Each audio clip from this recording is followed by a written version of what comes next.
This is Slam Pigs Podcast.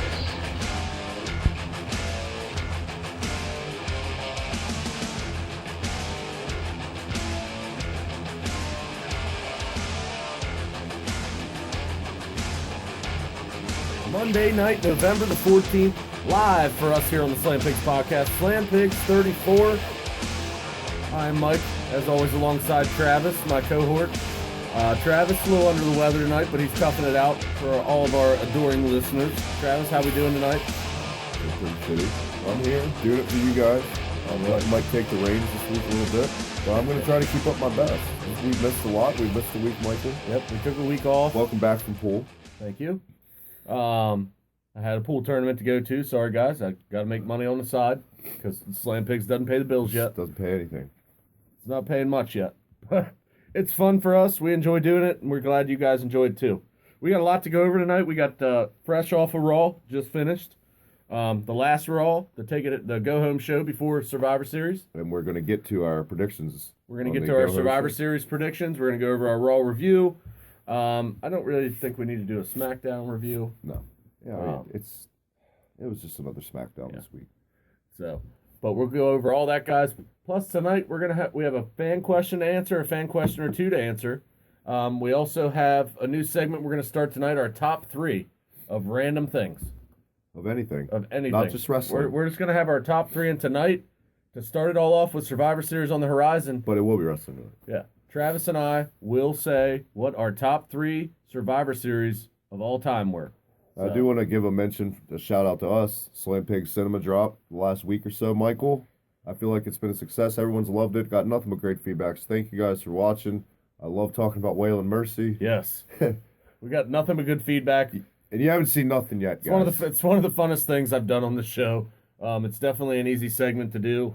Nothing like turning the volume down on a jobber match and commentating over top. Well, you've seen nothing yet. The best is definitely yet to come. Like we said, a bunch of episodes are in the bag, ready to unleash on you guys. But and this Sunday for our Survivor Series post show, special guest, Michael. Who we got? We got Erica Mard. Erica Mard. Officially this time. Oh, is he going to be on? He's not going to bitch out this week? Here we go. All right. He's not going to pull a CM Punk? Nope, he's giving me his word, his broski honor. He'll be up with us Sunday, Michael. But hey, no Logan for you. Oh, you make me out to be the bad guy. I see how it is. I always get so much shit on this show. Now I know how Donald Trump feels. Just saying. God. But that's all I'm going to go We will over. not. This is not our election episode, guys. We will not talk any politics. So if you need a little escape from all the bullshit going on, you're in the right place. Yep. This week. Slam Pigs is your escape. It is your heaven. It should be, at least. But without further ado, let's get into our Raw review tonight, Travis. It's time for this week's Raw review.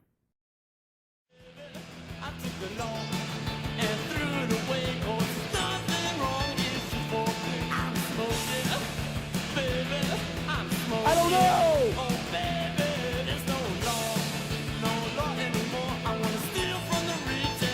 Monday Night Raw was tonight, Michael, and I actually, this is hot off the presses. We're reviewing this the fastest we ever reviewed a Raw. I didn't actually see any of it, so this is on your shoulders. Can you handle the load? I can do it. What happened tonight on Monday Night Raw? Live tonight from Buffalo, New York was Yay. the go-home show for Survivor Series. To start the show off tonight, the commissioner of Raw, Stephanie McMahon, and the general manager, Mick Foley, were in the ring, and every superstar from Raw that was going to be participating in the Survivor Series was up on the stage. She had everybody out there. I did see this segment. Yeah. What I did like was Brian Kendrick right in the middle of everyone. Yeah, you like that? Can we just address it, get it out of the way about the Foley situation and the microphone work? Yeah, it's really getting sloppy. It's getting hard to deal with. Come on, Foley. Get it together. That, and I think he's If Logan was here, he'd be fired up. Yeah, I think he's overexposed, too. You don't see Shane on every SmackDown. You know what I mean? Maybe it should just be Stephanie. Well, you see him backstage, but you don't see him out. Some doing weeks, promos. though, he's not even there. Yeah, you know what I mean? you don't see it. Well, that's part of his contract. But And why does Shane McMahon, speaking of Shane McMahon, real quick, another thing I want to get off my chest. Is his voice getting higher every week? I don't know. What the fuck? Why is he always so sweaty? And You what ever is notice wrong? Why does he talk so slow now? He talks like Charlotte. He's like a different person. It's like him and Charlotte go to the same promo school. It's like, well, if we speak slower, we won't mess anything up. Well, I guess related. You think we should try that on the show? No. Welcome to the Slam Pigs. Well, you could be Podcast. Charlotte, and I could be Sasha, and I could cry after every sentence. We got some news about Sasha this week, too. A little backstage stuff, which I think's shit, too. ridiculous. But Monday Night Raw, Michael. So Monday let's Night get it out of the Raw. way. Started things off. The theme of tonight was basically, I hate to compare it to politics again, but it was bringing enemies together as one. Frenemies. Yes. So tonight we had Sheamus and Cesaro in the opening match taking on the Universal Champ himself, Kevin Owens, alongside his tag team partner this evening, The big dog. Roman Reigns. They were tagging up tonight, and it was an okay little match. The crowd was definitely popping for Cesaro, as usual. But in the end, Reigns and Owens get the win clean. Reigns actually let Owens get the pin. He hit the guy with the spear, and Owens was kind of disoriented. He threw Owens on top of Sheamus for the pin. So it was a clean win. It was kind of a show of respect from Roman to try and, I guess, form a unity for Survivor Series. But that was your first match this evening. It was okay. After that, we had, I believe it was the women's tag team match. Well, we don't need to run down every segment. Yeah, the main. We had a theme tonight. There was also a 6-man tag match. You had Braun Strowman, Chris Jericho, and Seth Rollins taking on the New Day. The winners? The winners of that match were Braun Strowman, Seth Rollins. Braun Strowman get the win? Braun Strowman definitely participated in the win. He definitely still looked super strong. I will say one thing about Braun Strowman. He's not as limited as I thought. I see why they brought him along the way they have. They put him in there with good talent that can make him look good, but he also shows some attributes that are good. As far as his size, he's pretty quick for a big guy. Brutally strong. Yeah. I mean, he might be the strongest man in the company, to be honest with you. Possibly. Even more than Brock. I would say yes. Just the way he throws people around in there, it just looks totally effortless. Yeah, I mean, he's a huge, huge man. His chest is like both our bodies combined. Yeah. But he has shown me in the past month or so, his in-ring ability is actually a lot better than it was this time last year. I'll tell you that. Because he was like Great Khali last year. It was pretty much. You know, I've seen a lot of people when they announced Braun Strowman on the team shitting on it. Obviously, it's Braun Strowman. I actually liked the idea of Braun Strowman on this team because it's not just main event guys. Well, especially the way he's been booked. I can't stand his belly or him, but Baron Corbin I actually didn't mind on the other team. But he's out. He's gone. And now it's Shane. He's gone. It's Shane. Yep, Shane is on the other team, which we'll get into that later as well, our opinions on that. Whole predictions. We're going to run it down, guys. But yes, we also had the Divas Tag Team match. You had Alicia Fox and Nia Jax teaming up against Sasha Banks and Charlotte.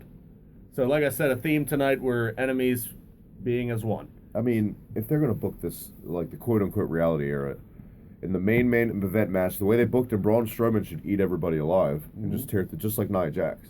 And if that's how they want to book it, that's not what's going to happen. I'm just trying to figure out what kind of story they're trying to tell with these two teams, because on the women paper, or the men? The men.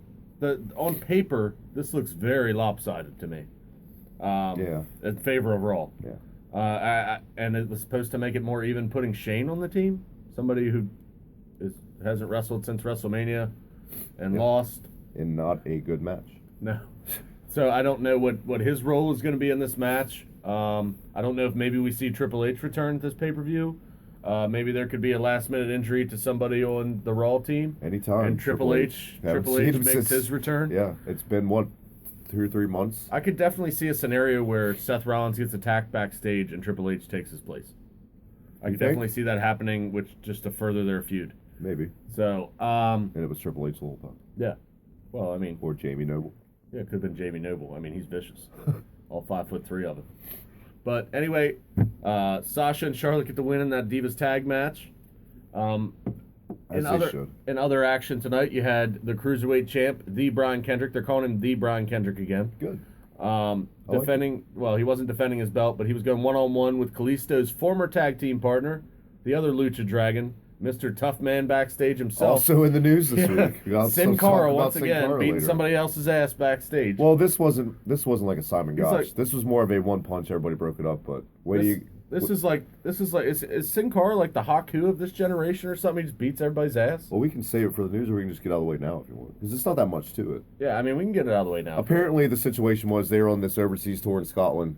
The guys retired on the bus. Sin Cara, apparently, according to old Tuna Meltsy, was making annoying noises, was told repeatedly to stop, Wouldn't stop. Finally, Chris Jericho is the one that got into the altercation with him. Piped up. Jericho's been on a roll backstage lately himself, with bowing up to people. He spoke out. Sin Cara gave him a shot to the eye. Apparently, it was broken up after Sin Cara's one punch. In the breakup, lo and behold, Jericho pulls a Tyson. He bit his hand. He bit Sin Cara. And that was it. That's all that happened. Apparently, Sin Cara has been moved to the SmackDown brand for the remainder of that tour. The tour's over now, but that was the only punishment I saw. As uptight as WWE is in this PGA, why does Sin Cara keep getting allowed to get away with this? I don't know. There's no money in him. Yeah, is he that valuable to this company? Jesus Christ. Jim Cornette will be flipping shit right now. Well, I guess they don't want to release him because then that's just like his badge of honor when he leaves. Well, they released me because I kept beating up everybody backstage. So and if he's released, he's fucked because he's not the original Sin Cara. He can't use that on the indies. Who's he going to be? Hunico? Hill? But yeah, that's what happened with Sin Cara this week. So that was a little bit of news for you. But anyway, older news. Kendrick gets the win, one-on-one, like he should, being built up for his title defense against Kalisto. Who you wrestle? Sin Cara, right? Yeah. He got the win, but we all know that wasn't a real fight because, Jesus Christ. Well, if it was a real fight, Sin Cara would be in there with Brock at fucking WrestleMania, apparently. I don't like Sin Cara's chances in that one. I don't think he's going to punch Brock. Yeah. But, anyway, other than that, I mean, we had the big standoff with Goldberg and Brock Lesnar. Yep, that's the big one.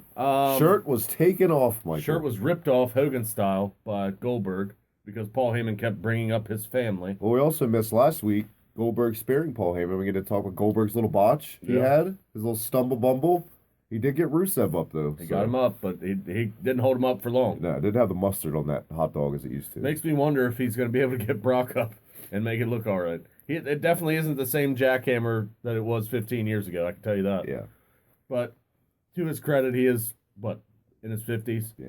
So I'll give him a break. Are you officially hyped now that we're a week off from what they've done with this whole thing? Are you for not the pay-per-view? For this match, are you not excited or are you excited for Brock and Goldberg from what they've built it as? I think they've done a decent job. can see how the casual fan would be pumped up for this. I'm not knocking the casual fan for being pumped up because I've seen a lot of it on Facebook and Twitter. I am actually on Twitter now. Are you? Yes. Why didn't you tell me? Well, we'll get to it. But I've been surprised. I've been keeping it hush hush, but I will let everybody know in the next few weeks. I will be giving out my handle. Well, if you're on there now, what's stopping you now? Get those followers. No, we're waiting. We're waiting till after Survivor Series. That's my big announcement. Okay. Big announcement. The official Twitter handle will be after Survivor. So yes, you're just going to put the tip in now and tease everyone. Exactly. That's what I do. It's to keep listeners coming back. Gotcha. They want to know so that they can come and heckle me on Twitter. I think the fans, back to the Goldberg and Brock thing real quick, before we get into the full prediction later, I think those fans like us who know better, saw the first match for one, expectations are very low, I would say. Well, you can't be really that disappointed. Rightly so, because I think anyone who's watched wrestling for longer than 5 years knows that they wrestled once before and it did not go well. Now, a little different circumstances back then. That was both of their last matches in WWE. Swan song. And they definitely treated it like that, especially Brock in that match. You could tell Brock was totally half-assed in that whole match. Yeah. And I didn't like the whole psychology in that match to begin with. I mean, the first 5 minutes were spent them just locking up and staring at each other. Yeah, that was it. It was a total Dan Severn, Ken Shamrock 2 from UFC. The match got shit on by the fans. Wasn't really deservedly placed, so. Wasn't placed very well in the pay-per-view as well, if I recall. That's one of the longest WrestleManias, too. That's almost 5 hours. There was a lot of didn't that match follow the Undertaker match? No. Taker went on, second to last. Him and Kane went on after that? It may have followed, a women's match, but the bottom line was it was in the middle of the card. And this, I think, at the time, in 2004, I was looking forward to this match. Because it was holy shit, these guys are going to kill each other. Yeah, unfortunately, neither one of them had their heart in it. Yeah. But you also put two limited guys in there together, and that's my biggest fear of this match. Just the style that Brock wrestles now. Yeah. It's nothing like he was when he had his first run in WWE. There's no shooting star presses. So. Well, no, but I mean, even back then, he was a lot quicker, more explosive. His repertoire was a lot more varied. It wasn't just 7 suplexes and clothesline, whatever else he does. I can see the whole match right now happening. I can see a bunch of Germans. Well, this is the main event. Do you think it goes longer than 15 minutes? Can these guys go longer than 15 minutes? I think Brock can. Goldberg sure as hell can't, in my opinion. Unless Well, he's been training Goldberg, secretly, I mean, Goldberg definitely didn't look as thick as he was 12 years ago. which is a plus as far as stamina. Not to say that he wasn't jacked up. I mean, Goldberg looks good. Yeah, I mean, his abs for his age. his abs are more cut up than I think I ever saw him when he was in WCW or in WWE. Maybe he's on the DDP yoga bandwagon. He's got definitely the six pack going. I mean, he didn't look bad when he ripped his shirt off. I mean, no homo, but Wouldn't think there would be. I'm just throwing that out there. But he didn't look bad when he took his shirt off. It was a lot better than I expected. As far as for somebody that hasn't wrestled in so long, and for somebody that really hasn't, I mean, we didn't know how much he'd been training, how much time he'd really had to prepare for this. Yeah. It's like when The Rock made his first comeback against Cena. He was training with like Curtis Axel and Kurt Hawkins and guys like that for months. Yeah. And nobody knew about it. Yeah. And The Rock looked great. Yeah. Well, I don't know if he looked great. Maybe physically. Well, his first match back at Survivor Series, I thought he looked really good. Oh, when he teamed up with Cena. Yeah, and then he was pulling off steamboat arm drags and stuff. I mean, in the WrestleMania matches with that sharpshooter. You look at who you're working with. My God. I mean, no offense I know Cena has gotten a lot better, but when you put styles make fights. That's why you could put Shawn Michaels in there with anybody. Yeah. You can't put John Cena in there with anybody. I'm sorry. I know he's gotten a lot better. He's not nearly as terrible as he was 5-10 years ago. But still, you can't put him in there with Braun Strowman. You can't put him in there with you can't put him in there with certain people like the Brock match. It was the first match was a total squash, but what was it supposed to be? Actually, their Extreme Rules match in 2012, I didn't mind that match. The SummerSlam match. The SummerSlam match was a total squash. Well, they tried to do something they tried to make quote unquote history. Yeah. First ever squash match in a main event. I know why they did it for shock value. It just didn't. Well, and it went with Brock's. It went to maintain his momentum after beating The Undertaker. And they knew at this point nothing's going to hurt Cena. No matter what. Well, Cena's been reduced to pretty much part-time duty with his filming stuff, TV show. But that's fine. I just think styles make fights, and no pun intended. But I think AJ Styles is more of the Shawn Michaels of this generation. A lot of rumors on those two guys. I would love to see that, but supposed to be at the Rumble. I don't think it's going to happen. I don't think it's going to happen either. I think Michaels is done. Yeah. I would hate to see him come back and be crappy. I think he doesn't want to turn into Ric Flair. Yeah. We're all over the place. Let's wrap up Raw. We'll get into all that. The final segment, you had the commissioners and general managers in there, and that was it. But anyway, the Goldberg Brock. Whoopee. The Goldberg. I'm not even going to go over that commissioner segment. It's stupid. I don't care about it. I'm so sick of authority figures in my wrestling. Can we just have fucking wrestling? Now, to end the Goldberg Brock, there was I think 10 security guys in there. 5 of them were facing Brock, 5 of them were facing Goldberg. And finally, after a 7 or 8 minute drawn out nothing segment with Paul Heyman and Goldberg bantering back and forth, Brock finally came out. Brock was in the ring from the start. Okay. But Goldberg had enough and just cleared the ring of all the security. Well, Brock just kind of stood there and went to the outside on the apron and just kind of stared at him. And then Brock bitched out, got off the apron, and walked up the ramp.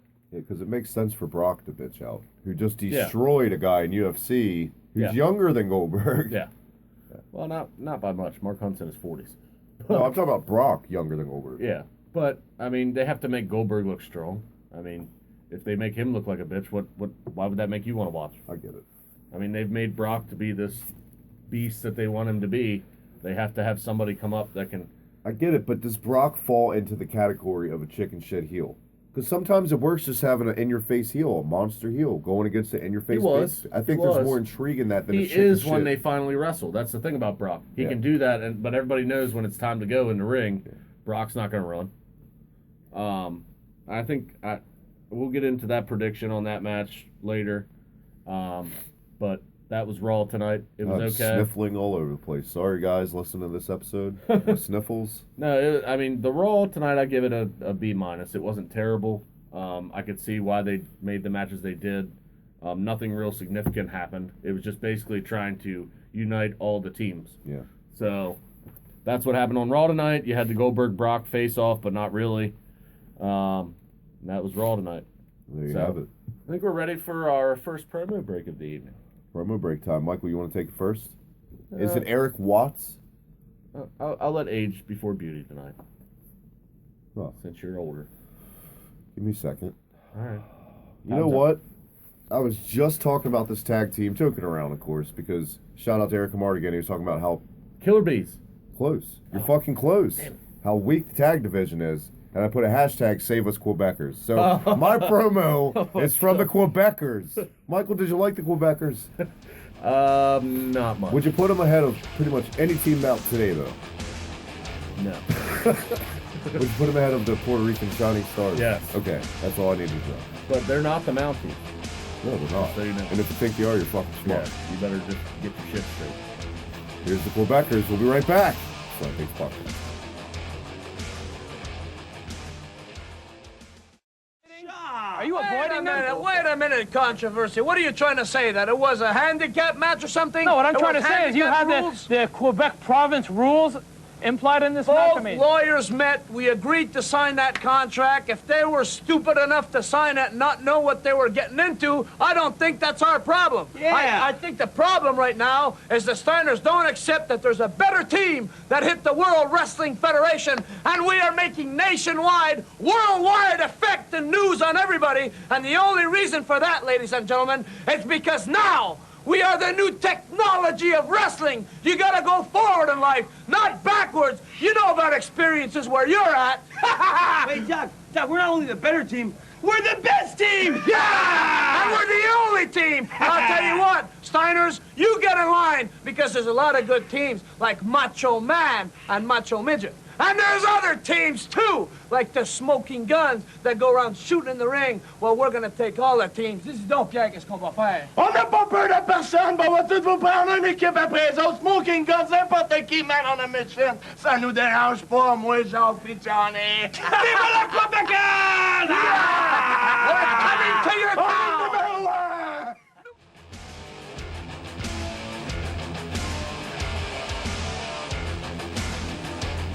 We are back We're here back. on the Slam Pigs Podcast. That was the world famous, Greatest tag? I thought you said the world's greatest tag team. No. It wasn't Charlie Hawk. world famous former tag team champs, the Quebecers, for you in a humdinger of a promo.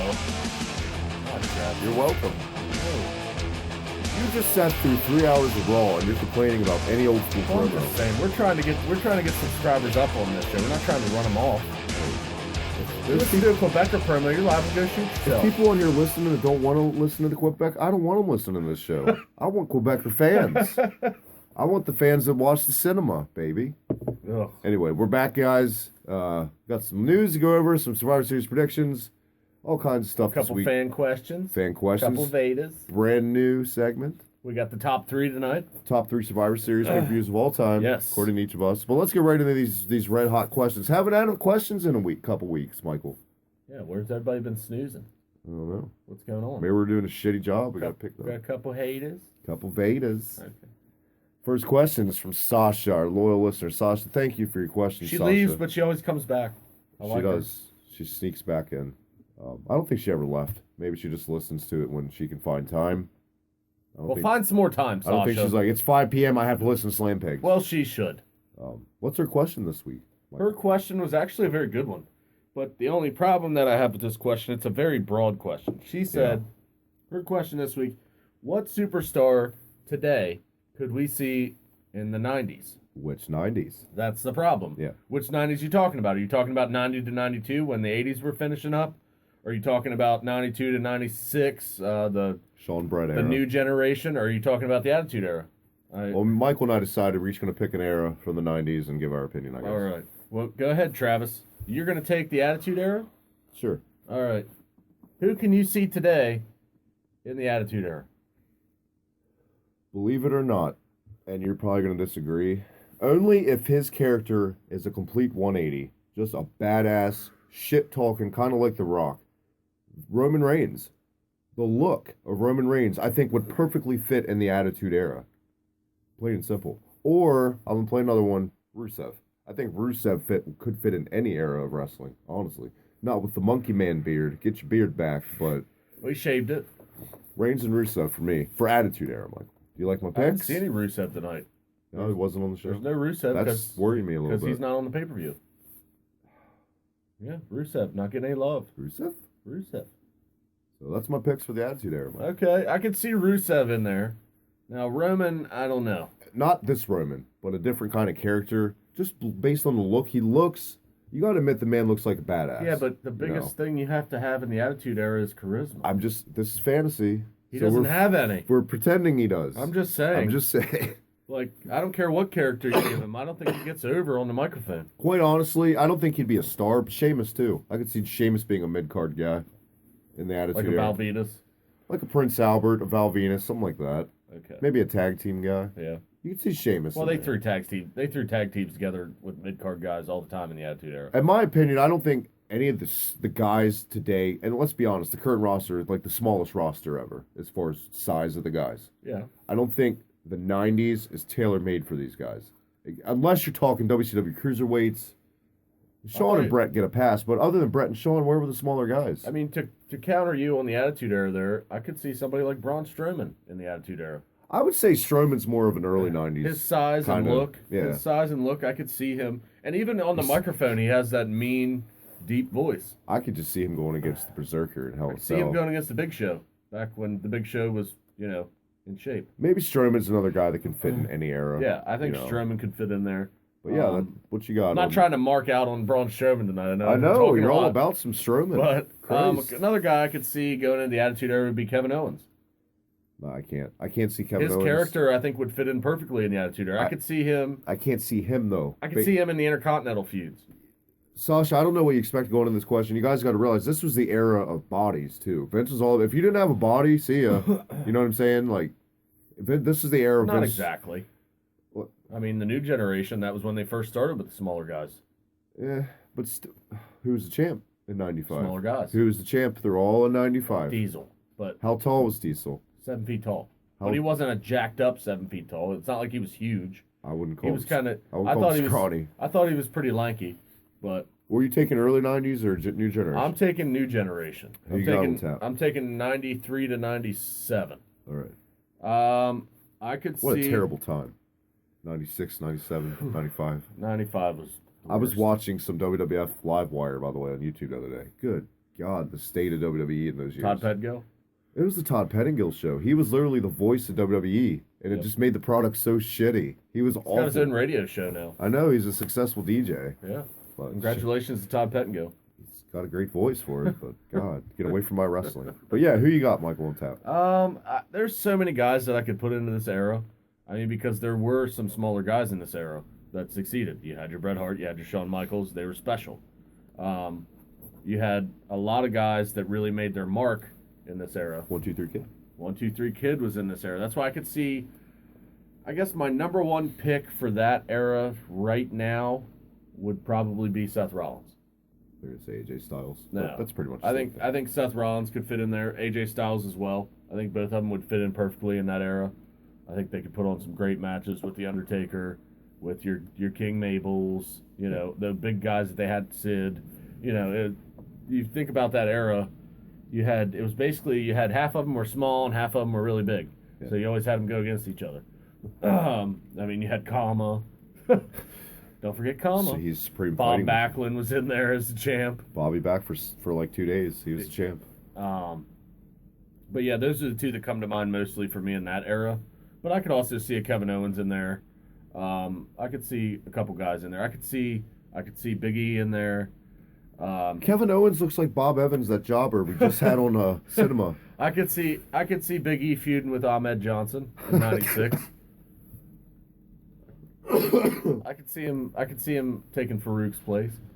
That was actually the match on Livewire. It was the finals of the Intercontinental Tournament. It was Mark Marrow against Farouk with the blue helmet, full blue helmet and shit. God, I'm so glad it's not like that anymore. That was awesome. Honestly, I'll take some of that stuff over today, though. I will. I'll take a blue helmet. At least you were still kind of invested in the main event match. Imagine being as old as we are now back then and had to sit through that. Well, remember when they had those main events, you had a star versus like a mid-card star, and you were like, holy shit. Yeah. It was like, oh, we're actually going to get a match. Yeah. Like you had Bret Hart versus 1, 2, 3 Kid on a Raw. IRS. Yeah. I feel like there were a ton of Bret IRS matches. Like they wrestled each other so I mean, you had The Undertaker wrestled on Raw. It's Damian Demento on the very first Raw. Damian Demento still wasn't. I don't think he was necessarily a jobber. I think he was more of a a low fucking jobber. He was a low. He was a low mid card guy. Did he ever win a match? I think you have so. to win a match. He probably won his debut. Maybe, probably. But Yeah. hey, great question. Yeah. Sasha. Thank you, Sasha. Next time, just a little more specific on your '90s, because the '90s is one of those eras that changed every couple years. Actually, when I read this question in the comments on the last video for the first time, I thought about this a little bit. And I thought about who I can't see in any era on the current roster. Just a guy that doesn't fit. Bo Dallas. No. Xavier Woods. Xavier Woods is a cool ass guy. He's like he's just like my friends are. He streams video games. Yep. He does not scream professional wrestler to me. I'm sorry. I know you like the guy. I don't. He's got talent. I don't like his promos. I don't. I think they're overrated. I think they're bland. I think they're obviously scripted the way he words his shit. I think if it wasn't for Xavier Woods, you wouldn't have gotten Big E to the point where he is now, as entertaining it. I think Big E's the most entertaining in that whole group. Exactly, but I think Xavier Woods is the one that brought out of him and Kofi Kingston, because that was the biggest knack on both of those guys, Big E and Kofi Kingston. They couldn't talk. Yeah, you know what I mean? But that's this era. But I can't see. I love the Big E character. I'd hate to see him get turned heel just for a big run. Yeah. I would like to see him get a run as a babyface. If they turn him heel, it's going to flop. I would love to see him get a run just like he is as a babyface with those guys behind him. Maybe have Kofi and Xavier Woods in the tag team division and Big E, going for the big belts. We have another question this week, but I don't know it. Only units, top secret. From my buddy Shrekums. It's going to be breaking to me too. From my buddy Shrekums, he asked me personally. Shout out to Shrekums listening. Yep. He asked me this personally at the snack bar the other day. Really, at the snack bar? Well, that's what I tell Colton. Colton is my girlfriend's 7-year-old son. He asks where I'm going. I say I'm going to the snack bar. I mean, they have snacks there. I'm not really lying. So, Shrekums had a question. His question was the Goldberg-Brock Lesnar match. Who do we think is going to win? We'll get to that in the predictions. Yeah. But his biggest part of that question was, do you think it's going to be better than the first one? I don't see how it couldn't. I think a lot to do with that first one. Shrekums, to answer your question, on my behalf, is the crowd killed that match. That is... Go back, guys, and watch WrestleMania 20. If you've seen it, if you've never seen it, if it's been a while, that crowd is one of the most snarky, fickle crowds I think I've ever seen. And I think that also has a big reason to do with that. And this happened in 2004. The tail end of the Attitude Era, when everyone was just, everything had been done. Everybody was just bored of wrestling. This was 2004. People were tuning out, finding better shit to do. The Rock was gone pretty much. Stone Cold was done. The Rock and Stone Cold were on this show. Lackluster reactions because they'd just been seen for years. Neither one of them wrestled. Rock wrestled. He wrestled with Mankind against Evolution. Oh, this was Rock's last match for years. Yeah. But even that match went on like third. I'll say this for WrestleMania 20. The most star power maybe on any WrestleMania as far as just talent. They had everybody on this fucking show. Except maybe like Bret Hart. This was definitely the tail end. This was the birth of the 2005... The Ruthless Aggression era. Ugh. That's what they called it. I hate that era. Yeah. Hate it. It was awful. But I think the crowd, it really had a big part to do with killing that match. I think people give Goldberg and Brock a lot of shit, which deservedly so, but I think the crowd deserves just as much hate for ruining that match. Well, there wasn't much that went on in that match. But bottom line, to answer his question, I don't see how it could be worse. As far as wrestling went, this match was very boring. I think it'll be better. I hope it's going to be better. To be honest, it's a tough question for me to answer. Because you had... the first time they wrestled, you had Goldberg at the end of his prime. Sorry. Brock was still mid-prime. And they still put on a shithole of a match. I mean, I know the crowd had something to do with it, but I can't blame it all on the crowd. I blame it on the psychology of the match. I'd put 50 on the crowd, 50 on the talent in this situation. The first 5 minutes were spent basically staring at each other. Yeah. And the crowd was like, what the fuck are you doing? Maybe they were coached backstage to do that, by Vince. I think they maybe... We've been building this up. Stare at each other 5 minutes. They might have spent 5 minutes wrestling. True. I think there were legit, 3 moves in that match. Yeah, it was... There was a sick-ass move where, he pressed Brock, and he turned it into, a spear. That was sick. Yeah. But other than that, standard Goldberg match. It was pretty limited at best. Thank God Austin was there. That's what I'm going to say. But all I can say is I hope it's better. I'm going to bank on it being better as much as it's been built up. It's going to be the main event. It better be better. Well, we don't know if it's going to be the main event. This, are you kidding me? What have they been doing with the pay-per-views lately? Anything's possible, apparently. Yeah, but look at the main events. Orton and Bray Wyatt. Anytime Brock's on a card, he's the main event. Unless it's WrestleMania. And he's wrestling Taker or something. I don't know. I'm just saying, anytime Brock's on a card in the past year, he's the main event. Shrekums, thanks for your question. Yes, that is our opinion and answer on that. We will give you our prediction on who's going to win that coming up here shortly. News and rumors. Joey Styles, Michael. He was let go from WWE a couple weeks ago. Didn't even know he was still employed. He's not. He was. He's been the head of their website design and shit for years and years and years. He was let go because of his mouth. He had some... basically, it was like a Facebook Live interview, and he made some comments about WWE's current product, and they fired him over that. Surprise. Do you know what Chikara is? Shakira? Chikara. I'm guessing you don't. Is that the Colombian singer, Shakira? Chikara Oh, Shakara. is a indie wrestling promotion that Chikaka. nothing Like Ace about Ventura. it. Nothing about it's taken seriously. Maybe you've seen a clip. These guys are dressed like ants, soldier ant, fire ant. That clip of the guy coming out and the entrance music skipped and they paused and they went with it. Do you remember that clip from back? Yeah. That's Chikara. Anyway, it's an indie promotion. It's silly. It's meant to be a silly. Anyway, Joey Styles, they just had like an iPay-per-view or something. He made some comments politically. He was fired. Some Trump comments. So Joey Styles in the news this week. Let go. Bye-bye, Joey.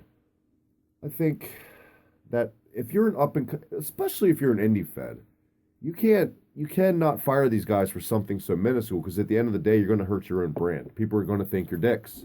Yeah, but also WWE right now is probably in the public eye more than it's ever really been, just mainstream. Because Ratings are an all-time low.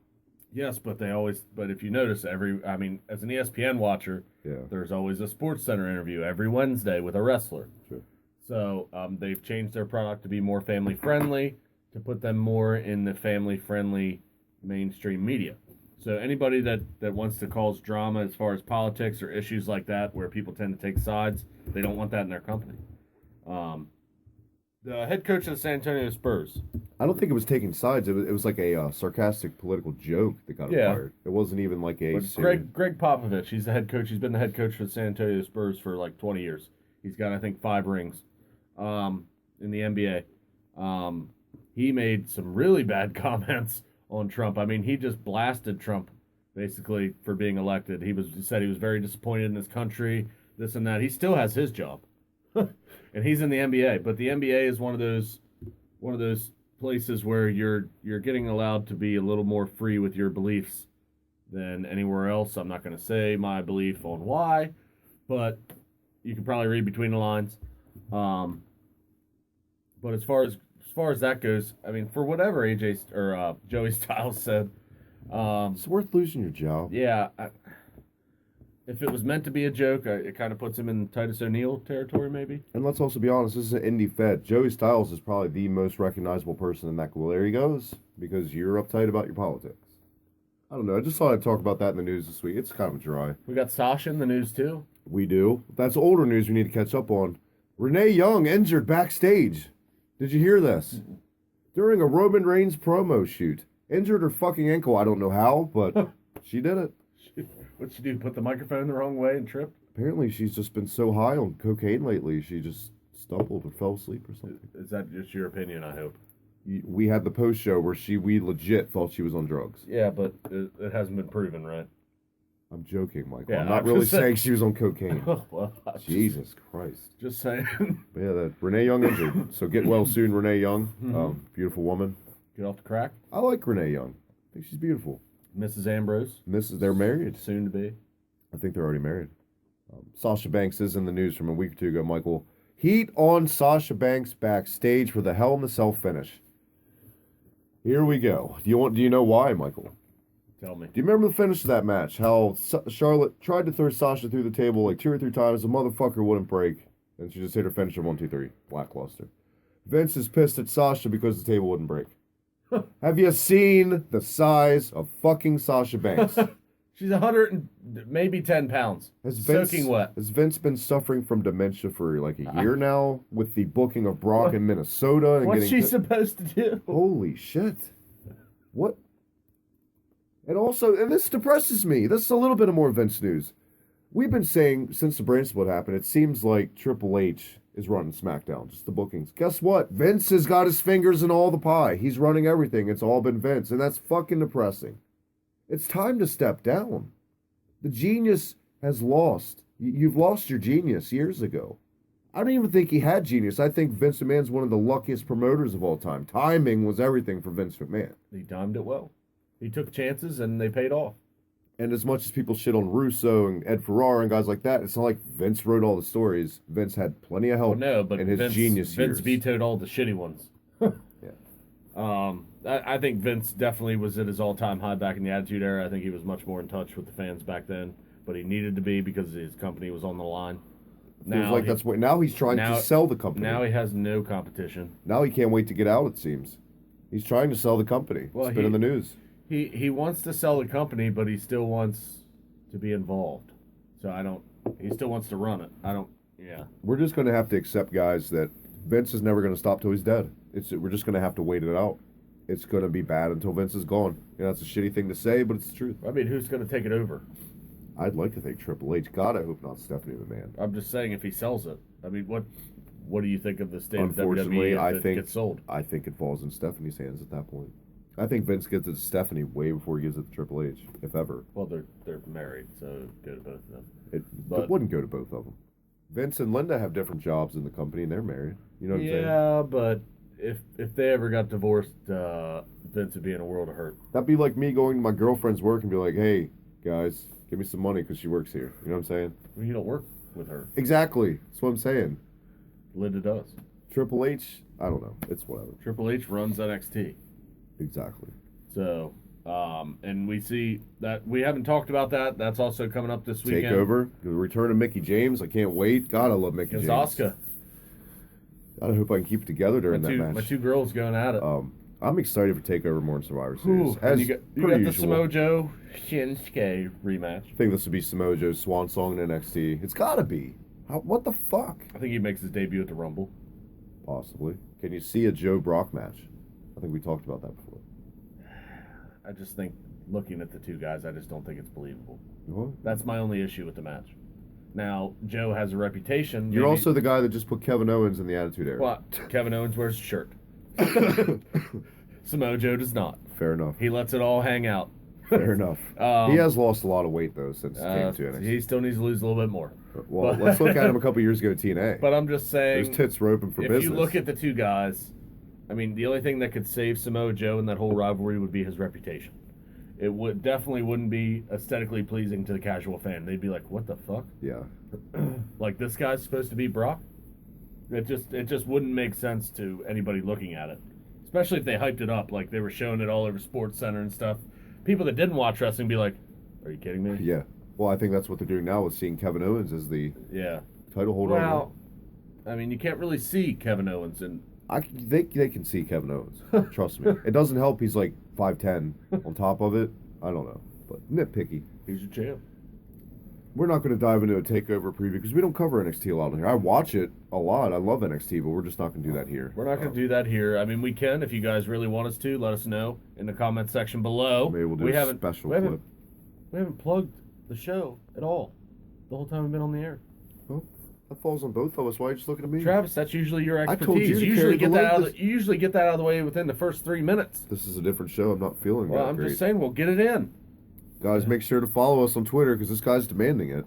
Get it in. Get it in. Oh, I almost puked. I don't feel good, okay? Well, get it in. I'm drinking beer. I don't want to hear excuses. I want to hear results. Guys, make sure to follow us on Twitter at Slam Pigs Podcast or follow me on Twitter at the Hibiki TMD. Check out the Facebook group. Hey, guess who's got a page on Facebook now, Michael? Hard to Name Podcast. Has its own little page. You sound so impressed. Oh, God, you just hate everything, don't you? I don't hate everything. I'm a competitive person. And it makes me a little We're weird. all under the same umbrella. Well, you know, I'm not a part of the Hard to Name podcast, and to me, it's a rival. Well, it's like the SmackDown Raw brand split. We've pretty much brought Taylor in as a third, I want this brand to be the best brand, and I'm sure Stephanie. I'm sure whoever that guy is on your other show wants his brand to be the best brand. Adam. I don't fucking care what his name is. Whatever it is, It's fine, but I want to be the best show on Hibiki TMD, and I want it to stay that way. And for that to happen, Tough competition. we need the listeners to really get going. If we want to get in politics, we need you guys to get going. We need to get you to the voting booth. We're not getting into politics. Well, I'm just saying. Our special election episode will be next week, so be sure No. to get out there and vote for Hillary Clinton, guys. Oh, wait. It's over. I forgot.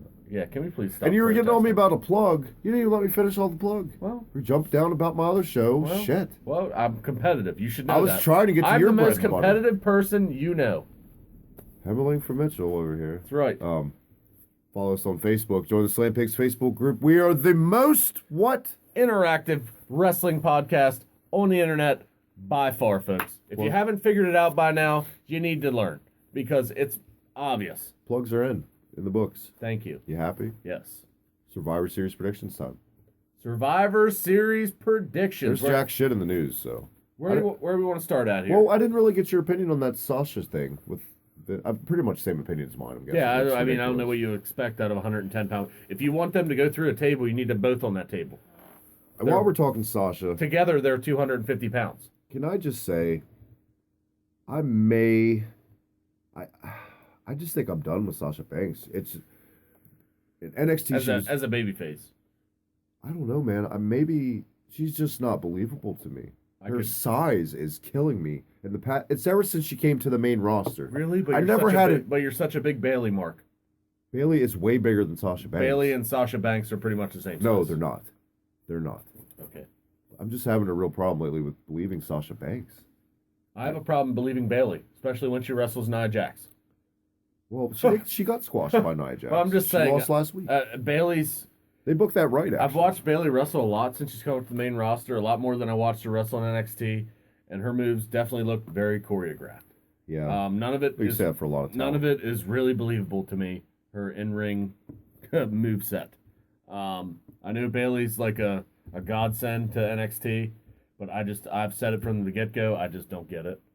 I guess maybe it's that underdog thing. It's the same thing with James Ellsworth right now. I mean, the WWE's in that phase where they want all these underdogs to rise. But for years they didn't want to push Daniel Bryan. That makes sense. You know. Well, it wasn't the fans. I'm just saying it's like that's what this era is. It's the underdog era. I think I would call it that rather than the new era. Yeah, the reality era. I would call this the underdog era, just from what they've done. So, and where the fans are as far as who they're rooting for. They want all these people that have been kept down to be their champions. Yeah. I think it's been like that since the 80s, though. I mean, God, the Rock and Roll Express are one of the most... I know we joke about Ricky Morton a lot, but in all seriousness, they're one of the most over tag teams of the 80s because of their size. You know what I mean? Look how over the Rockers were. Look how over Brett was. Yeah, but the fans weren't really like clamoring, make these guys the champ. They were. And the Rock and Roll Express... My God. Well, where they not in WWE, you know what I mean? So I mean, why do we just have to talk about WWE? Well, I'm just saying, as far as that goes, of course, yes. In the AWA, the NWA, it was definitely that way. But as far as the WWE goes, they haven't. The fans never really clamored for those underdogs to get over until the past 10 years. Let's get right into it. Survivor Series post show. Maybe I'll throw up that old 80s Survivor Series music. You know what I'm talking about? Yeah. For right now, throwing us into it. Start from the predictions. bottom of the Let's get it top. going. I feel like we haven't done a prediction show in months. No. Bottom of the top. Let's start with the cruiserweight match. I think this is a very underrated, pivotal match as far as what could happen here. So you have your cruiserweight champion, the Brian Kendrick. 37 years old, in case you forgot. Defending the belt against a very worthy challenger. Just kidding. Kalisto. He was the U.S. champ. Yeah, that's where the U.S. belt went after Cena. He didn't beat Cena. What are you talking about? Who did Kalisto beat for that fucking belt? I Alberto forgot. Del Rio. Oh, my God. Talk about an afterthought. Which is who took the belt from Cena. Yeah. So the guy that beat Cena lost to Kalisto. That makes sense. That was like a year ago, too, all that happened. Jesus Not my Christ. how times have changed. God. We have Brian Kendrick going against Kalisto. I think it'll be a good match. But the stipulation on this match is what makes this match. That's the big one. If Kendrick wins, they stay on Raw. If Kalisto wins, the Cruiserweight division goes to SmackDown. First of all, Travis, let's go over who we think's going to win, and then we'll discuss where we think the cruiserweight division should be? I think Kendrick is going to win, hands down. I know there's been a lot of rumor in the news about the cruiserweights going to SmackDown, how it's been a bust on Raw, but at the end of the day, Raw is 3 hours, SmackDown's 2 hours.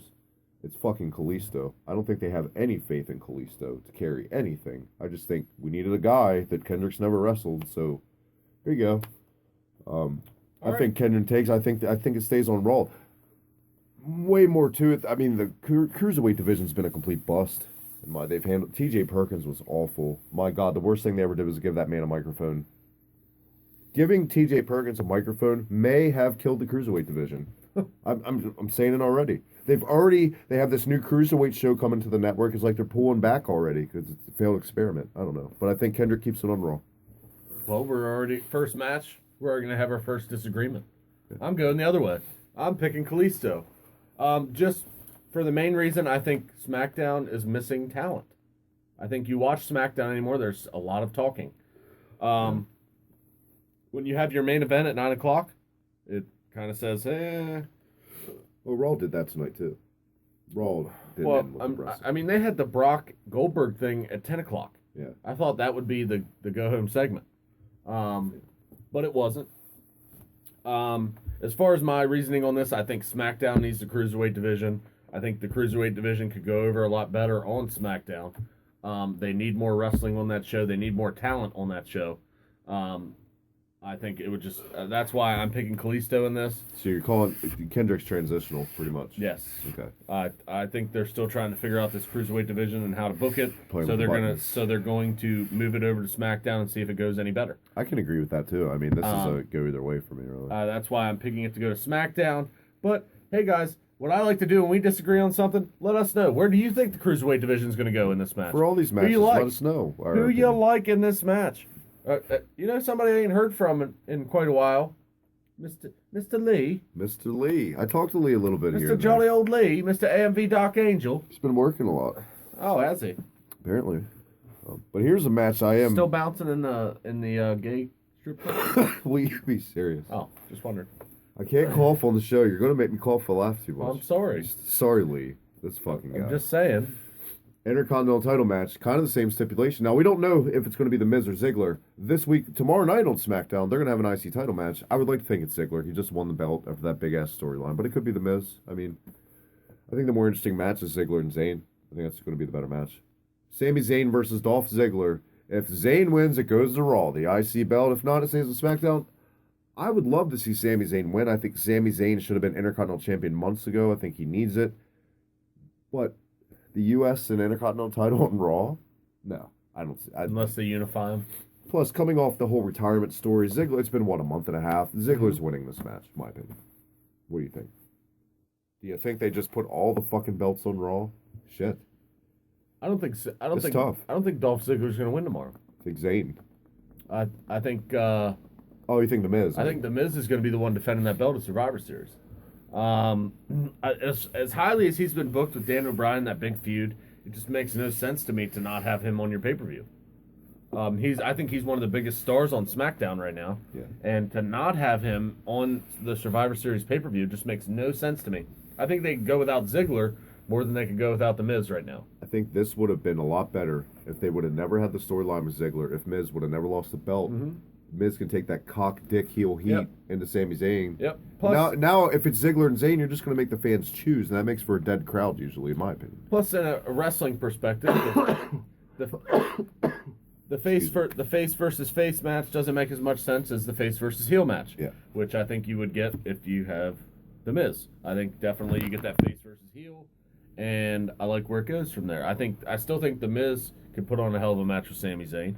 I think The Miz's style actually fits Sami Zayn a little more because that allows Sami Zayn to not be outdone by Ziggler. Yeah. That's my only fear with those two wrestling. I think Ziggler could maybe outdo Zayn as far as in-ring work. That's close. And I think as far as the Miz goes, I think he could make Sami Zayn look better. Not to say that Dolph Ziggler doesn't make people look good. I'm just saying those two styles are pretty much mirror images. Yeah. And Sometimes I'm afraid it won't go well for the guy that they're really trying to push. I could see that. That's why I think you put The Miz in that match against Sami Zayn. You let Sami Zayn do the flippity-doo-dahs, the running around stuff, and you let Miz do the more technical work. But you see both And I picked belts. the Miz. You picked the Miz. He's not even in the match, but I could be wrong. I could be dead wrong. But I picked the Miz to be Intercontinental Champion and to defend his belt against Sami Zayn. Here's where it gets interesting. I don't think this has been done since 88, 87. And I fucking love these Survivor Series. When the tag teams had their tag elimination matches, they're bringing it back. Yep. This is when we start getting the meat potatoes of the show. I mean, this match, there's no stipulation behind it. It's just an excuse. You might have to look up who all's in this match. I got it right in front of me. I'm already on top of it. Team Raw, this is the Tag Team Survivor match. You got the New Day, Sheamus and Cesaro, the Club Hold the Mayo, Big Cass and Enzo, and the Shining Stars. Why are the Shining Stars in there? See, Wait. I'm just Where's saying- Golden Truth? I thought Golden Truth was on this team. No. I'm not watching it. I'm just kidding. Well, my whole thing with this, before you even announce the SmackDown team, is I think they should have ended this at 4 tag teams instead of 5. I don't know. I'm excited to see it come back. I mean, I guess you need some tag team jobbers in the match to get the match going. But as far as I'm concerned, if you just left it at the New Day, Anderson and Gallows, Hold the Mayo. Yeah. Who else do we have in there? Enzo and Cass. Enzo Cass and the Shining No, we also have Travel one more. Agents and Sheamus and Cesaro. I think if you had those 4 teams, you take out the Shining Stars, and then you do the same thing on SmackDown because they have the Usos, they have the tag champs. I can't believe they're still tag champs. Heath Slater and Rhino. Well, let's get to the other side real quick. We have Heath Slater and Rhino, great champs. I'm loving their run, by the way. I really am. The hype. Like I said, there's my point. Hype Bros. You have 2 teams on that side where you're like, why are they in the match? What, really? Oh, you're talking about Breezango. Yeah. Breezango, Febreze, whatever you want to call him. I like to call him Febreze, but I know why they can't call him that. The Usos, fair enough, and American Alpha. You want to take this one first? I'll take it first. Okay. This is Raw. Okay. Raw's going to win this match. We're going to have a disagreement. It just doesn't make any sense for me for SmackDown to win this match. You look at the Raw champions. You look at the SmackDown champions. You look at the other tag teams on the teams. You have. I don't think any of the champs are going to be the sole survivors in this. I could see at least 3 of the teams on Raw right now being the SmackDown champs. I think this match is a springboard for a certain team. And you got to know who I'm talking about. Alpha. I think we've been talking about it for months since it came up in July.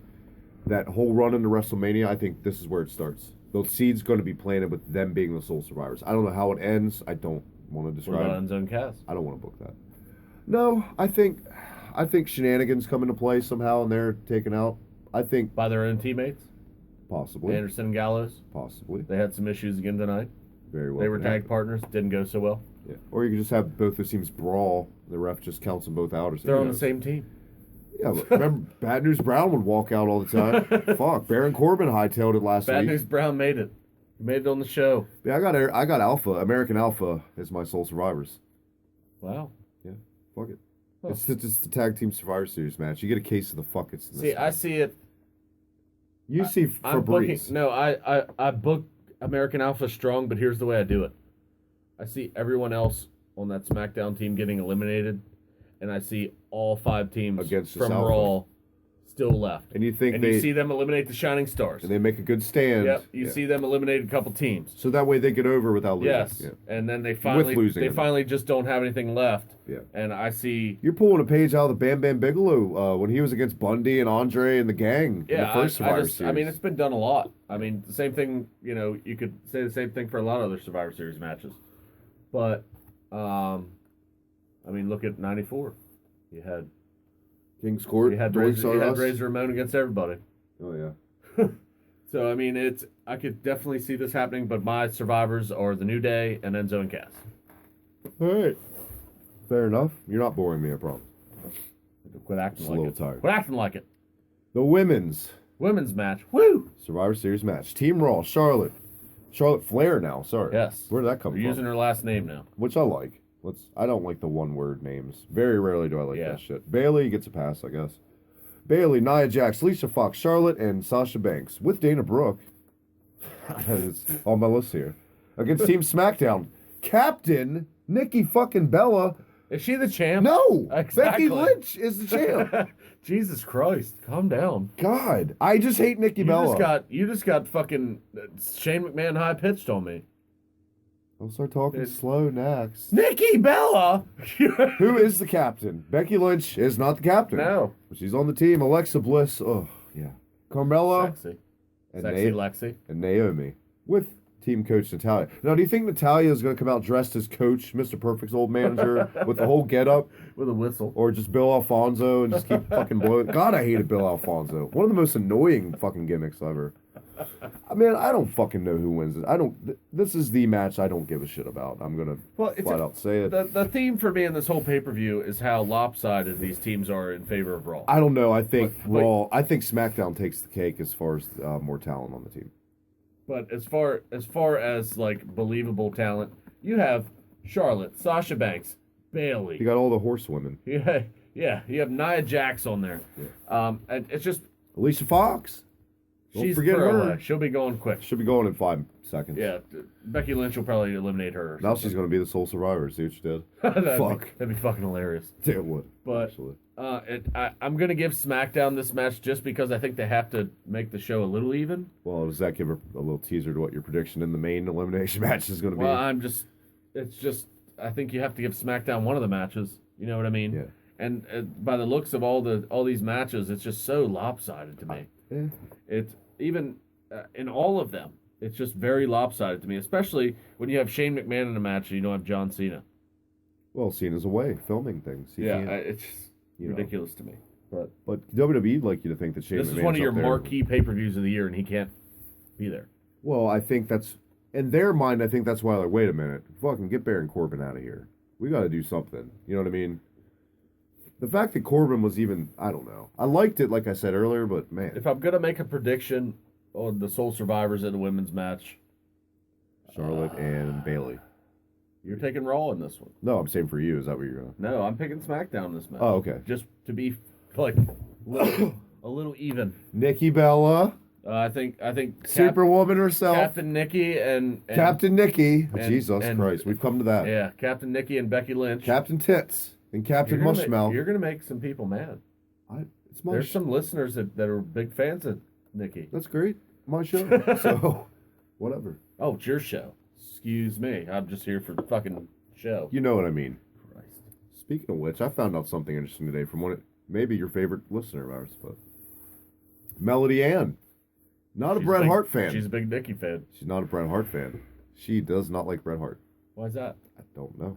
I didn't get the detail. She messaged me and we were What talking. does she know about Bret Hart? I don't know. I know that she knows he trashes Rollins, her guy. So maybe, I don't know. That's her extent of not liking Bret Hart. Let's get back on track for people tune out, Michael. Women's match, you got SmackDown. I'm going to take SmackDown too. Fuck it. I'm going to say it. I got Nikki and Becky. Butterfly Belt. Okay. Fucking. I'm going to go the same. I'm going to go the same too. But the big one, Michael. Team Raw against Team SmackDown. Team Raw consists of Kevin Owens, the list himself, Chris Jericho, Roman Reigns, Braun Strowman, Michael's favorite wrestler, and Seth Rollins against Team SmackDown, AJ Styles, Dean Ambrose, Bray Wyatt, Randy Orton, and Shane McMahon with James Ellsworth. Sweet. Can we just get to? I want to get to a little point here that I think has been kind of avoided by most of WWE here. Why does James Ellsworth have a job? Why? It's so obvious that Chris Jericho is the most over person on Monday Night Raw. Why haven't they split up the best friends yet? Yes. Why is Jericho not? I think that happens in this match, and I think at TLC those two have a ladder match. Huh. I could be wrong, like you said earlier, but that's. It's funny. It's funny that they have all these gimmick pay-per-views coming up. It makes for a lot of possibilities. I think I could see the split up happening more at the Royal Rumble. In the Rumble match? Because I don't think Kevin Owens is the champ by the Rumble. Okay. I think he drops the strap by then. Wait. I think TLC is exclusive to SmackDown this year. Yeah. Yeah, so there goes that. So But- Rumble. But I'm just saying, brand split. I could see him not being champion by the Rumble though. I'm I could surprised see him losing they've it kept to it Seth on him this Rollins long. or whomever. Yeah. Who do you got in this match, Michael? Team Raw, Who's your survivors? all of them. All of them. They just Not- they just go through like a hot knife. Butter. Fuck. Does Braun Strowman pull a Diesel from the '94 Survivor Series? Just go through them. That'd be great. I think he does eliminate at least 2 guys. I think we see Braun Strowman get his hands on James Ellsworth, and I think that's going to be fantastic. Well, I'm just saying, I see Braun Strowman eliminating at least 2 people from SmackDown. I do too. I see him eliminating Shane McMahon. You know who's kind of the sleeping dog in this? No one's talking about is Randy Orton. Randy Orton's in there. He's in the Wyatt family now. I know. Well, I don't think he is. I think he's playing his little mind games. I think this is just like when Daniel Bryan, quote unquote, joined the Wyatts. Same shit happened. Because it doesn't fit. It doesn't fucking fit at all. But Baron Corbin fits in the Wyatt family more than Randy Orton. The way Orton's been booked, I just can't see him coming off as that strong in this match. I'd just say a lot of people forget he's even in there. I see Strowman eliminating at least 2 people. I see him eliminating Shane McMahon for 1. Okay. And then let's say, well, you're not going to have him eliminate Bray Wyatt. That's where I think he gets eliminated in this match. Is Bray Wyatt plays the mind games with him and gets in his head somehow and gets Randy Orton. I don't know, but. The bottom line, you got Raw winning. I have Raw winning too. My survivors, I guess I'm going to go with... Well, you got the man in there. God knows he has to look strong. I think Roman loses. You think Roman loses? Yeah. You think Rusev comes out? I'm going heel on this one. I'm going Jericho and Owens are sole survivors. Wow. I'm going Rollins and Reigns as the sole survivors. A little Shield tease. You're going the babyface route. I've been teasing the Shield a lot lately, but... All right, it's time for the big one, Michael. The one everyone's been waiting to hear our fucking opinion on. And I'm glad the match happened Sunday to be over and done with because I'm sick of talking about it. Goldberg and Brock Lesnar, Michael. Who do you got? Brock Lesnar. Brock Lesnar? I just don't think it makes sense for him to lose, to be honest. I mean, we know Goldberg's not going to be back. I don't think it hurts him to lose, though. Just to keep his character going, I could definitely see this being maybe a schmoz somehow, but I don't see Goldberg getting a clean victory. Just me. I mean, as much as they're building him up, I think it's not going to end that way. I don't either. And this is what I think is going to happen. Since SummerSlam, they've been teasing Shane and Brock. I think Shane gets involved somehow and costs Brock the match. And I think this builds up to Brock and Shane at WrestleMania. I think that's the route they're going for WrestleMania. You don't think this would be a little early for that? Not in the past couple of years. They've been building up. Pretty much since 2012 when they started the Rock Cena build up for like a year. You know what I mean? Or unless Taker comes out and costs Goldberg the Taker match. will be on SmackDown tomorrow, actually, too. The 900th episode. Edge also. That could be a WrestleMania match. Edge and Undertaker? Taker and Goldberg. You just threw up in your mouth, didn't you? A little bit. But yeah. There's Survivor Series 2016, Michael. It looks a lot better than 2015 Survivor Series. Yes. Oh, God. Don't remind me. You're telling me that's not going to be in your top 3? It was close. But I do know one missed thing. The cut. We got a big weekend of wrestling coming up. We got NXT Saturday. I don't know if you're going to make it Saturday, but I know you'll be here Sunday, of course. Saturday, I'm busy for most of the day. I have a memorial pool tournament to go to for one of my buddies that passed away. Oh. All proceeds go to his 3-year-old son. So I definitely have to be there for that. Do you want to plug that real quick? Because I'm definitely help running it. Well, there's not too many people from this town that I could really plug it to. It's all over Facebook.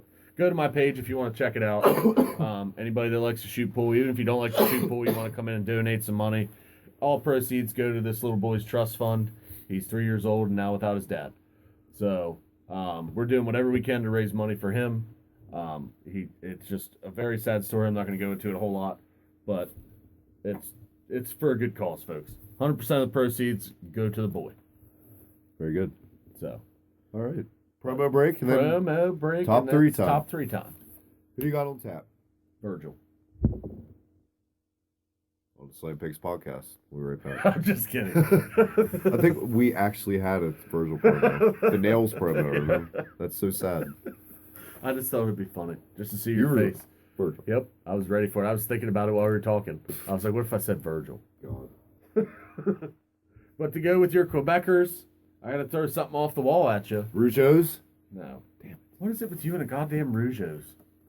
Who you got? For fuck's sake. I like them. Well, fucking get it out there. They were...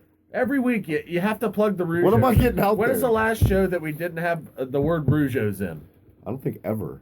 I don't think that's ever I happened. just don't fucking get it. It's my first wrestling memory. They were highly entertaining. I like the Rougeos. They were highly entertaining. How are they highly entertaining? They were good heels. Because they held little tiny American flags in their hand? Yes. That You was didn't like entertaining? that? No. What's wrong with you? They had Oh, no- you liked them as baby faces They when had they no. first came They had in. no charisma.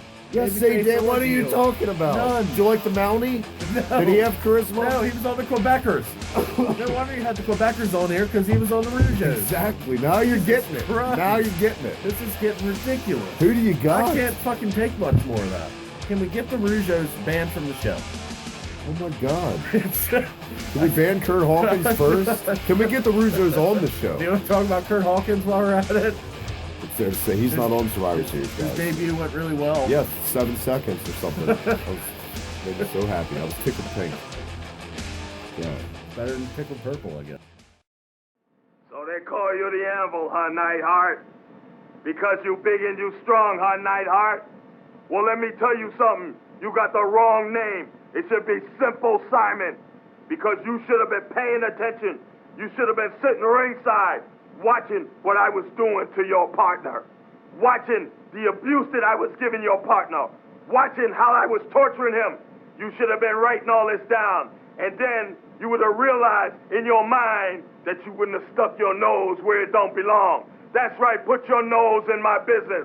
But when you get in there, Neidhart, it's no need on getting on your knees, praying, begging, asking for mercy. Because I ain't gonna give you no mercy.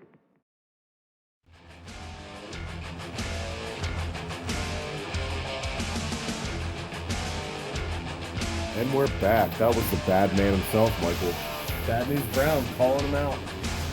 Now, Why do you think he didn't make it as champ, Brian? he got a monster push when he won the Battle Royal at 4. I don't know. Who's another one that almost beat the shit out of Vince? Yeah, nailed style. That was Bad News Brown, guys. Hopefully you're back with us. Sat through that. We are back.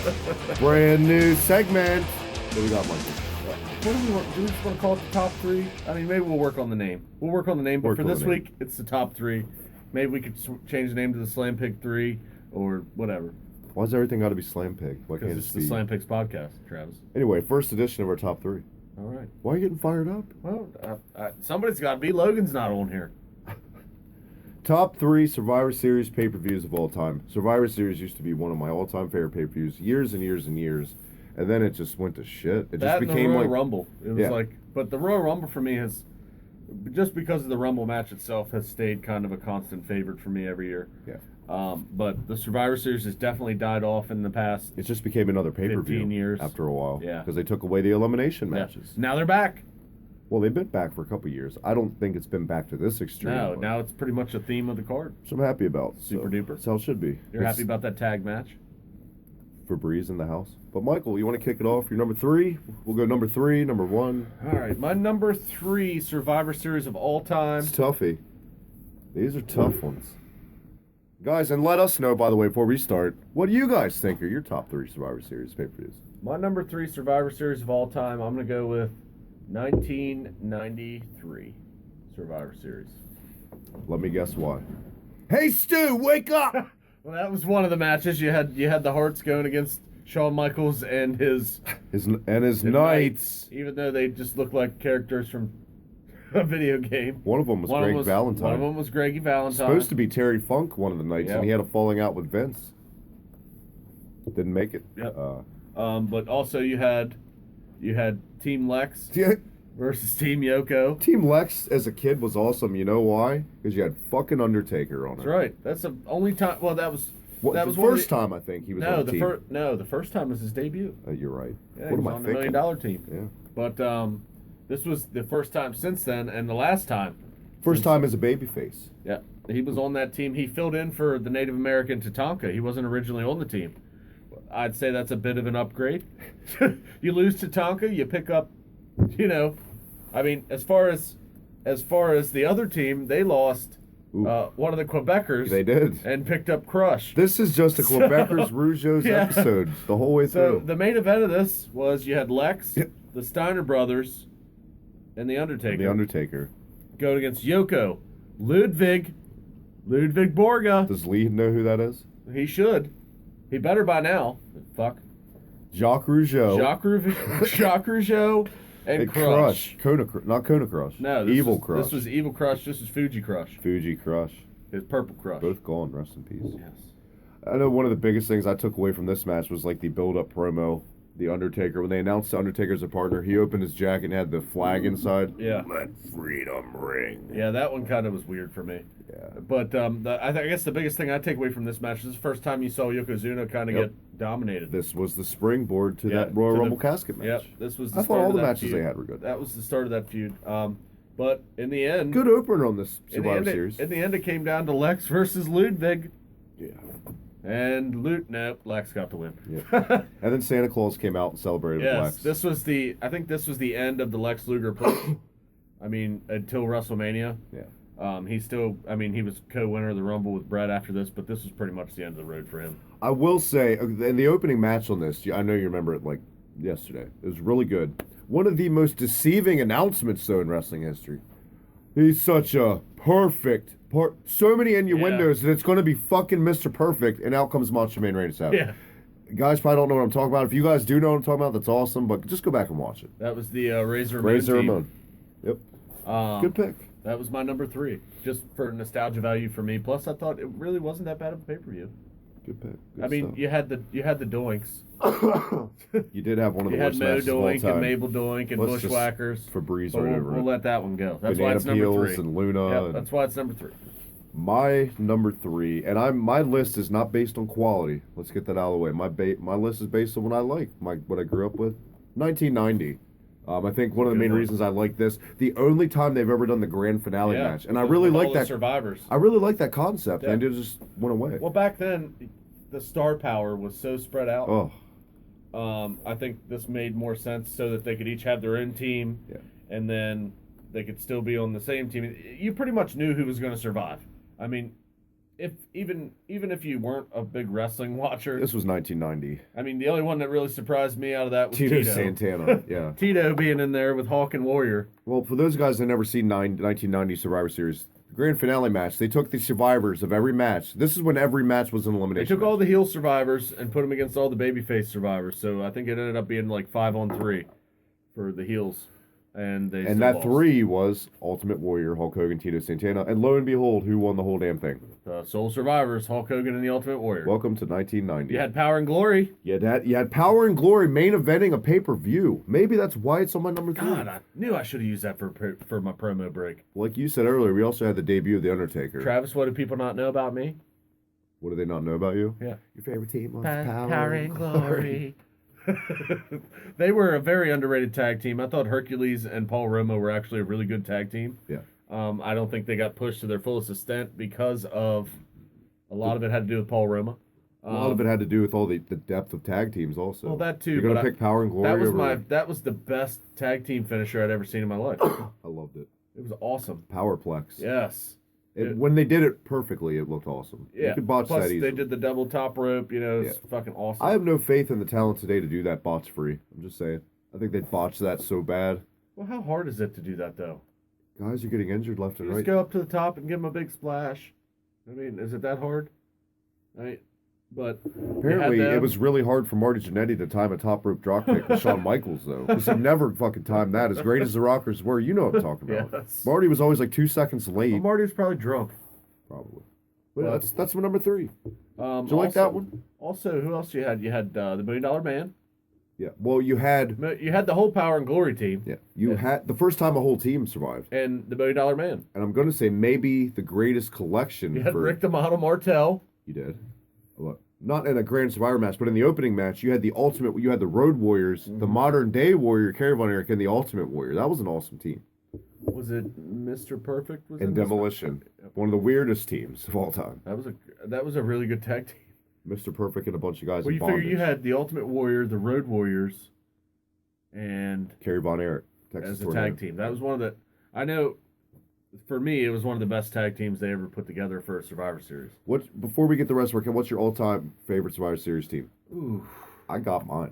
I already know mine. Ooh. Is it the wild card match with Sid and Bulldog and Ahmed? No. Okay. No, that's I can't answer that. I can answer it. I'd have to go back and look. I mean, I definitely like I definitely like. I know Demolition, Jake the Snake, and Hulk Hogan. Damn you. That's my team. Yeah. That's the greatest team ever. That was a good team. But there are 4 guys more popular in '89 than that fucking team. That was '89. Holy shit. Maybe the Warrior. That was about it. But that's 1990. Going against Zeus Juice. What's your number 2? All right, number 2. Go right from Zeus Juice to number 2. Number 2, I'm going to go with Survivor Series '88. Just for obvious reasons. Is everyone noticing a trend with the years? Yeah. Our Survivor Series, by the way. We definitely going a little old school on these because my favorite Survivor Series were always the first ones, the early ones. That's when they were really good. But my number 1's going to surprise you. But I'm going 88 was my favorite Survivor Series from the 80s. Even more than 87. I know a lot of people compare 88 and 87 together, but I just think 88 had more. You had the mega powers. Yeah. You know what I mean? Had more That was stories. when they first started. You first started to see the wrinkle in it. Yeah. At the end there. Yeah. But also you had the tag match. Fucking amazing. Yeah. You saw the Brainbusters. Well, you saw the heel and the babyface switch sides in that. Yeah, the ending with the Powers of Pain and Yeah. Demolition. But Yeah. the Brainbusters were in there. Somewhere. Yeah, you had the Hart Foundation in there. So many good teams. Conquistadors. Conquistadors were in there till the end. Till the end. Just like Febreze is going to do Sunday. Who were the Conquistadors, Travis? I have no fucking clue. Me either. We need to look that up. Probably Barry Horowitz and Iron Mike Sharp. But Very good number 2. I love that one. Yeah, that was one of my favorites. All right. My Your number 2. My number 2. God, this is a tough list. Probably just based on how many times I've watched the VHS. As shocking as the title win was, I'm going 91. I'm going that opening match with Brett, Roddy Piper, Bulldog. That was a great opener, even though it ended in a schmoz kind of flair of the Soul Survivor. I love that Survivor. So yet, Undertaker beating Hogan for the title. Nobody saw that coming. No. Even though it lasted for 7 days. That was still in Hogan's immortal heyday. This pay-per-view also had one of my all-time favorite Randy Savage promos on it. This Tuesday Yeah. in Texas. All over you like I'll melting be butter. all over you like melting butter. There you have it. That's my number 2. All Did right. you like that one? I did. Did you like 91? One. That was a good one. My number 1. Here we go. 92? Yes. Really? My number 1 is Survivor Series 1992. That's weird. It's not known as maybe one of the best, but for me, that was pretty much. It was that Boss Man Nails match, wasn't it? Oh yeah, that got me going. Also, you had Virgil and Yoko, Who's in the opener, but Michael? the opening match. It's your favorite Survivor Series, and you don't know the opening match. The opening match. I'm trying to think. I haven't watched it in so long. It's so bad. The opener was so bad. I haven't watched it. High Energy versus the Head Shrinkers. Oh yeah. Or the New Foundation. I don't know who it was. It was one of Owen's teams. I think it was. High Energy? I think it was High Energy. You're doing the JOB? Because Jim had gotten kicked out by them. But I remember Shawn Michaels against Bret Hart. Title for title. Well, it wasn't title for title, but yeah, that was the first time they ever main evented a pay-per-view together. Yeah. You also had the Undertaker Kamala match, casket match, first ever. Ew. First ever casket Jesus match. Christ. Well, they called it a coffin match. Coffin match. You also had you had the Razor Big and tag Flair. match. Razor and Flair against Macho and The Perfect. build up on that match was done really well with Yeah. Mr. Perfect coming out of retirement, turning babyface. Yeah. I liked it. I don't know if I put it at number 1, but I like the pay-per-view. I just wanted to throw a curveball at number 1. Shocking pick. You're welcome. I think it's pretty cut and dry. 87. 87. My favorite. I could have Survivor went there, Series. but I knew you were going to go there, so I went with something different. The first Survivor Series, it's the best Survivor Series. Just nostalgia out the ass. All my childhood favorites and yours are on this pay-per-view. My God, where do you start that? The very first match Survivor Series history is one of the best, in my opinion. You had Macho Man's team against Honky Tonk Man's team. The first tag team elimination match was the '88 one was way better. I'm not gonna bullshit you. Women's Survivor Series, the Jumping Bomb Angels, may have soul in this show. By the way, They were awesome. Nothing was ever seen like the Jumping Bomb. I don't think they get talked about for the enough. women's division. I Yeah. thought they were pioneers. When you had the women's tag belts. Can you see that coming back? The women's tag belts? No, No? not enough depth. Plus, they haven't really pushed any kind of women's tag division in NXT. Yeah. And maybe if they did that and they had more depth, it's just I think that would be a good place for a lot of these older women that are kind of falling out Yeah. of the spotlight. Bring That could Victoria back in. Well, I mean, you could Ivory. put Natalia and somebody together as a tag team. I mean, it would definitely fit in for some of these girls that don't get any TV time. I could definitely see it being on SmackDown if they do bring it. That would be a good idea. That's something I've thought about for a while, but it's never. I don't think it's ever gonna come anytime soon. Yeah. So, but that's our top three. Well, and you're forgetting the big one, Hogan's team and Andre's team. Yep. Talk about a stacked team for Hogan. Yeah, Ken Patera. Hogan got eliminated Hogan got eliminated. Also shocking. It came down to Bam Bam Bigelow. against everyone. Pretty Against much. everyone. And you thought Bam Bam was going to do it for a Bam second. Bam eliminated what? 3 guys? He eliminated Bundy and the one-man gang. It was 3 against 1 by the time Yeah. it came down to him. And then it was just him and Andre beat the shit out of You him. definitely had the beef on Andre's side. There was a lot of big guys in that match. Holy shit. Well, that's it. That's our first top 3. I thought it went well. Good picks all across the Best board. from the rest, Travis. Who would have been your number 4? You know what? You're going to laugh. I really like 95. I really 95. I like that Survivor Series. You had the Brett and Diesel match, which was probably Diesel's best match ever. You had that women's match, which was weird but good. You had all those Japanese women in Alundra Yeah. Blaze, which is a good match. The wild card match I liked. I like 94. 94 is up there. I like 94. You had Brett and Backlund in A terrible match. the towel match. Shit fest. But you also had the midget Doinks going against the midget Lawlers. You get a little bit of everything. You got a little fun in there. Then you get the casket match with Chuck Norris. Yes. Chuck fucking Norris, sidekicking Jeff Undertaker Jarrett. gets his revenge. Finally. So there you have it, guys. Let us know what your top 3 Survivor Series are. Let us know if you want us to keep doing the top 3. Let us know what you think. That's all I got this week, Michael. That's it. I made it through. I don't know how I did it. Fun. Guys, make sure to stay tuned in Sunday night. Survivor Series. Also, Saturday night, NXT TakeOver. First time ever in Canada. In Toronto, Canada. Toronto, Ontario, Well, that's Canada. all. Eric. That's Eric Amar Johnson's. He's from Montreal. Well, that's his neck You of know the who woods, else though. is from It's Montreal? Canada. The Rougeos. Kevin Owens. Boom. What? Fucking Rougeos. You see, now you did it. You had to mention Jesus it. And I'm going to Christ. go out of my way Well, now. I tried not to mention it, hoping that it would go away, like a bad rash, and it never did. It just spread. Well, that's all fine and dandy. You told everyone to make sure to check out Survivor Series and NXT. But make sure to check out our post show, Rougeau Brothers Spectacular Special. After just regular post show. Survivor Series post show with Eric Amar Johnson. So be sure to check that out next week, guys. It's big time Survivor Series weekend coming up. Tomorrow's SmackDown. That's all I got. Thanks for joining me, Michael. Thanks, guys. Once again, enjoy. See you guys. This is Slam Pigs Podcast.